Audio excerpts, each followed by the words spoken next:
WordPress has two main types of content: posts and pages.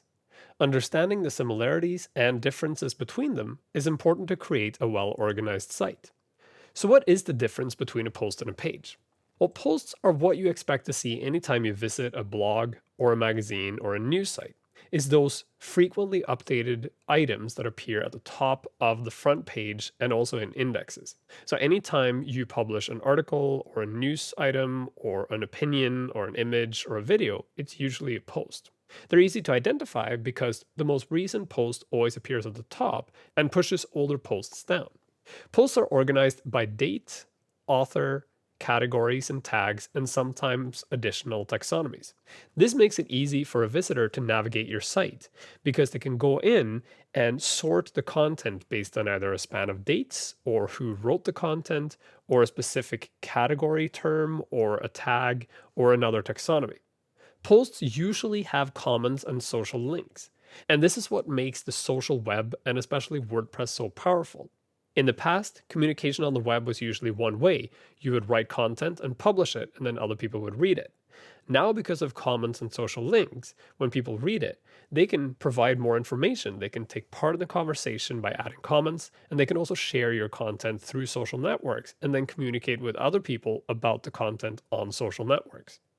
Pages, on the other hand, are usually permanent information. Things like about pages or contact pages. Generally, you'll think of pages as things that inform the visitor about the site rather than the content of the site itself. Pages are organized in parent-child relationships. So you can have a parent page, like an about page, and then you can have several child pages, maybe about each of the authors or other information about the site. You can usually identify parent-child relationships by looking at menus. If you have pages with parent-child relationships, you'll find the parent page in the main menu, and then the drop-down will show you the child relationships, or you'll also see the child relationships indented in sidebar menus. Speaking of menus, pages are usually made available through menus, and there's a good reason for that. Pages don't appear in the blog stream, so unless you provide an actual link to the page, there's no way of getting to it. And the usual place of providing links to pages are either in the main menu, in a sidebar menu, or in the footer. Pages usually don't have comments. I say usually because in some cases, as you'll see in a second, you want to add comments and maybe even social links to certain pages. And you can do that with WordPress because WordPress lets you do whatever you want with the content you publish.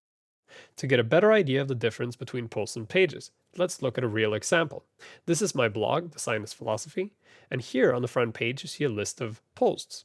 Here you have the most recent posts, and then as we go down the page, you get older and older posts.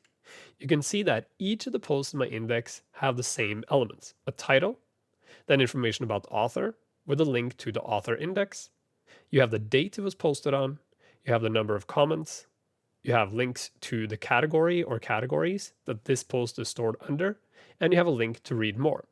When I go to the post itself, you'll see here again we have the title and a link to the author index, the comments, and the category.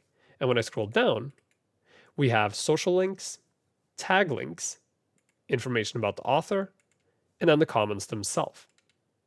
This makes it easy for a visitor to first read the content, then share the content, and then either participating in the discussion by adding comments, or follow links to other related content by following links to the tag indexes or the category indexes. Now let's look at a page for a comparison. If I go to my About page, you'll see it's quite different. Here all we have is the title and the text and an image. There's no date, there are no categories and no tags, and in this case there's no comments. Now I say in this case because I do have a page on my site that has comments. If I go to the Code of Ethics page, you'll see again, there's just a title on the content, there's no date or author, but here you have the social links, and if you scroll down to the bottom, you'll see there's also comments. And that's because in this case, I wanted people to A, be able to share the content with other people on social media, and B, partake in the discussion through comments. So on this page, I activated comments. You'll also notice that I have a couple of extra links on my main menu here. For example, the tutorials link.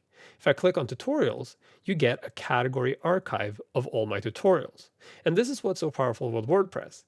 Once you create categories and tags, you can actually add them into your menus and create navigation based on these categories and tags to drive people to important content on your site. And later in the course, I'll show you how you can do just that.